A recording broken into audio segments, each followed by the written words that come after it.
প্রথমবারের মতো ব্যবহৃত এই পণ্যটি প্রথমবারের মতো ব্যবহৃত এই পণ্যটি প্রথমবারের মতো ব্যবহার এই পণ্যটি প্রথমবারের মতো ব্যবহার এই মা গো মা, পণ্যটি এই বাড়িতে যদি একটু শান্তি পাইতাম, কোনো শান্তি নেই এই বাড়ির ভিতরে, একটু ঘুমানো যে তাও শান্তি নেই কা। হ্যাঁ, এত বড় লাগে রাত বাজে 12টা, হ্যাঁ পরে হ্যাঁ না বড় বড় করে পড়তাছে, ঘরের ভিতরে যে ঘুমাইতেই পারতাছি না, কথার যন্ত্রণায় আমি। এই যে পানি উষ্ণতা এই যে ঘনমাত্রা বুঝলাম না। তোমারে বলতেছি, ঘরের ভিতরে যে ঘুমাইতেছি দেখতেছো না, কয়টা বাজে? বাজে কয়টা? এখনো পড়া লাগে, এখন কি ভারী শিক্ষিত হয়ে গেছো না নাকি? আমার 2 দিন পর পরীক্ষা। পরীক্ষা দিনের বেলা কি করছো? দিনের বেলা কি করছো? রাত্রের বেলা ঘুমাইতেছি যাও না? সারাদিন কুত্তার মতো তো খাড়ি, তারপরে রাত্রের বেলা যদি শান্তিতে ঘুমাও তাও পারি না ঘুমাইতে। বুঝলাম না কাহিনী। হ্যাঁ, একবারে যোগ করে যে পণ্যটি হ্যাঁ, একটা মাইক নিয়ে পড়ো, একটা কাম করো, মসজিদ থেকে মাইক নিয়ে আসো, মাইক নিয়ে এসে আমার ঘরের সামনে বসে পড়ো।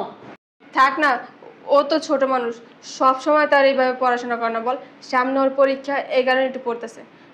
চিল্লাচিল্লি করিস না, ছোট মানুষ তো। আচ্ছা ঠিক আছে, আমি চিল্লাচিল্লি করবো না। একটা কাজ করেন, এই সংসার আলাদা করেন। তুই কি বলতেছ উল্টাপাল্টা কথা? হ্যাঁ, তোর হাজব্যান্ড, তোর ভাইজান দুজনেই তো দেশের বাইরে থাকে, আর আমরা সংসার আলাদা করে কি করব? আমাদের তো শ্বশুর শাশুড়িও নাই।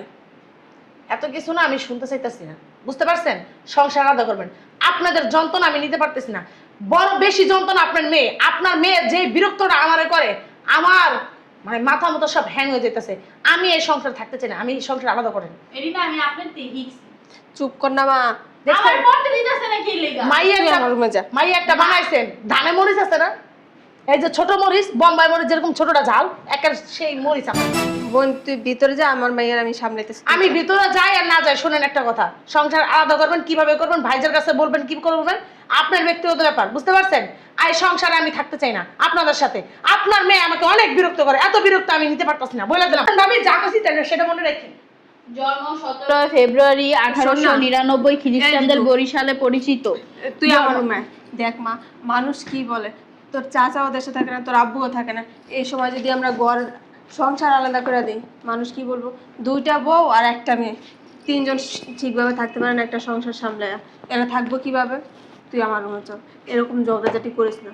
তোর সামনে পরীক্ষা, এরকম যদি সবসময় বেজার করিস, ঠিক মতো পরীক্ষা দিতে পারবি? আচ্ছা মা শুনো, আমি তোমারে কই, আমি এখানে পড়তাছিলাম, হ্যাঁ তো আমার সুন্দর মতো আয়া কইতে পারতো, দেখ মা তুই এখানে পড়িস না, আমি ঘুমাবো, আমার শরীরটা খারাপ, আমি তোর জন্য ঘুমাইতে পারতিস না, তাহলে তো আমি ঘরেই যেতাম গা, ওনার সাথে তো আমার ক্যাচল হওয়ার কোনো প্রয়োজন ছিল না। উনি কেন এখানে এসে ক্যাট শুরু করে দিল আমার লগে? তোর মুরব্বি, তুই একটা কথা বলতে পারে, এই কারণে কি সবসময় মুখে মুখে তর্ক করতে হইব? তোরে কি তোর আব্বু আমি এই শিক্ষা দিছি? ঠিক আছে, তুমি তোমার রুমে যাও, আমি আমার রুমে যা পড়তে। তুই কিন্তু আবার রুম থেকে বেরোইস না। না বেরোম না, তুমি যাও। যা, আমি কিন্তু যাইতেছি, আবার কিন্তু মা অশান্তি করিস না। কিছু করব না, আমি ঘরে যা পড়বো। ঠিক আছে। ঠিক আছে। এই বাড়ির কিছু বউ আছে শয়তান, দজ্জাল, খবিশ।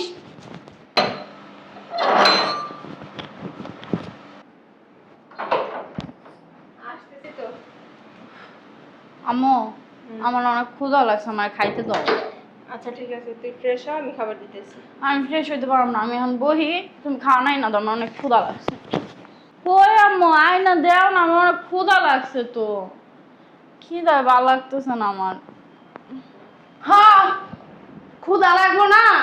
ক্ষুধা তো লাগবোই, রান্না বান্না তো আর করো না, বুঝবা কই থেকে?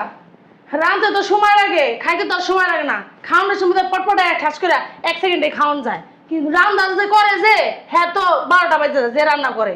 তোমার মা তো রান্না করে না, রান্না তো করি আমি, তারপরে তোমার ক্ষুধা লাগে, এত ক্ষুধা লাগে কি লিগা? বুঝলাম না চাচি, আমি আসছি প্রাইভেট পড়া, আমার ক্ষুধা লাগতেই পারে, আমি তো বাসা থেকে সকালবেলা কিছু খাওয়া যায়নি কা, না খাইয়ে গেছি, আমার ক্ষুধা তো বেশি লাগবেই। আর আপনি রান্না করেন বিধায় যে ঘরে খাবো না, এমন তো কোনো কথা নাই, তাই না?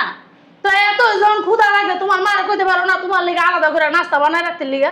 হ্যাঁ, আমি বানাবো আর তোমরা সাহেবের মতন খাইবা, মানে পাইছো একজন চাকরানি বাবা রে বাবা। আপনি এরকম একটা ভাবলো আর মনে হয় আপনি একলাই রান্ধেন, আমার মায়ের রান্ধে না, যেদিনই আপনি রান্ধেন ওদিনই আপনার ক্যাট শুরু হয়ে যায়। কি লিগা?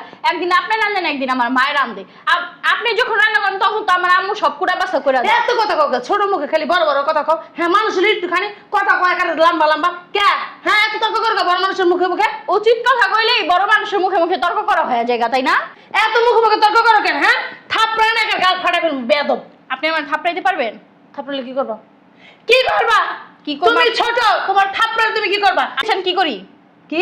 আপনি দেখতে চান কি করতে পারি? বেয়াদব, কত বড় সাহস আমার মুখে! আপনি আমার গায়ে হাত দেন, আপনার সাহস দেখে আমি অবাক হয়ে যাইতাছি গা। কি রে? তো সাহস তো কম না, তুই আমার গায়ে হাত দিছস। একটুখানি মাইয়া নাক টিপ দিলে দুধ বেরাইবো, হেদিন দেখছি পেটের তোর বেরাইছস মা, আর তুই আমার গায়ে হাত দিছস। ভাবি, ভাবি, খালি পাইছে একটা ভাবি ভাবি, নিজের বেয়াদব একটা জঙ্গলে আমার কথা কোন। মুখে মুখে তর্ক করো কেন? বেয়াদব, থাপড়ে একের গাল ফাটাইলাম মুদ্রা। আপনি আমার থাপ্পড় দিবেন? আপনি আমার থাপ্পড় দিতে পারবেন? হ্যাঁ থাপ্পড় দিলে কি করবা? করবো কি? আপনি আমার থাপ্পড় দেন, বেয়াদব মহিলা। কি রে, কি শুরু করলি তোরা আবার? আমি মাত্র গেলাম খাবারটা বাড়ার জন্য। কি শুরু করছি? হ্যাঁ, আপনি শুধু আমারটাই শুনেন, আপনার মাইয়াটা দেখেন না। আমি কি খারাপ কিছু কইছি? হ্যাঁ, আপনার মাইয়া খিদা লাগছে কইতাছে। আমি আইলাম, আইলে আমি জিগাইলাম যে ক্ষুধা লাগছে কি খাইবা? কইতাছে আপনার কাছে জিগাইছি আমি কি খামু, আমার মার কাছে কইছে আমি কি খামু। আমি কই কি তোমার মার কাছে কও যে কথা, আমার কাছেও কও সেই কথা। আমি তো তোমার মায়ের মতন। এই কথা কইতে দেরি, আমার একটা থাপ্পড় দিতে দেরি না। হ্যাঁ, থাপ্পড় দিয়ে কি কয় জানেন? আমার মায়ের সাথে আপনার তুলনা করেন, আপনি একটা বেয়াদব মহিলা, আপনি একটা বাজারের মহিলা, এইসব কথাবার্তা আপনার মেয়ে আমাকে বলে। কি রে ঋতু? আমি কি দোষ করছি আল্লাহ? কি বেয়াদব একটা মাইয়া, আমি তো ভালোবাসে কইছি কথাটা। আর কত নাটক করবে? একটা থাপ্পড় কেন দিলি? আরো একটা দিতি। কি? আপনি আপনার মাইয়ার শিখাইতেছেন আরেকটা থাপ্পড় তো? আসলে যেমন তার করে হেমন্ত হয়, বুঝতে পারছেন? যেমনটার ঘরে এমনটা হয়। কি আপনি আমার মারলেন? হ্যাঁ, তোরা না আরো দুইটা দেওয়ার উচিত ছিল, বুঝতে পারছো? প্রতিদিন তোরা ঝগড়া করছ, আমি তো আর দেখি না কে আগে বলে কে পরে বলে, কিন্তু আজকে তুই যখন এদিক দিয়ে আসছ আমি ওইখানে দাঁড়া দাঁড়া সব দেখছি কার অন্যায় আর কার ন্যায়, বুঝতে পারছো? ও মাইয়ের এই বুদ্ধি দিয়ে দিয়ে নষ্ট করছেন না? শোনেন, এই সংসারের ভিতরে আমি আর থাকতাম না। এই সংসার আলাদা করেন, এখন আলাদা করবেন। আপনার মেয়ের সাথে আর আপনার সাথে আমি থাকবো না। তোর সাথেও না আমি আর থাকবো না। এই সংসারে যত প্যাঁচ আছে না সব তুই লাগাস, তুই বাইরে বাসাতে বাইরে গিয়ে এরপরে তোর জামাইরে কইস তোর সংসার আলাদা করে দিতে। তোর যে মন চায় হ্যাঁ যা, তুই আমার বাড়িতে থাকতে পারবি না, বেরো। আমিও দেখে নেবো, বুঝছেন? বেরাইতাছি আমি যাই আমার স্বামীর কাছে সব কমু, বাসনের কাছে সব কমু। মাইরে একটা বানাইছে বেয়াদব, অসভ্য, অশিক্ষিত, খালি শিক্ষা দিকে বাদ দাও না। অসভ্য মাইয়া একটা, পেটের থেকে একটা নরক বাই করছে, বেয়াদব মহিলা। হ্যাঁ তুই ওদিক কই জিতে আসত? আয় যা, ওটা টেনে ধরে বের করবার সত্যি। ওর যা আমি হুকুম দিছি। আজকে আপনার খবর আছে।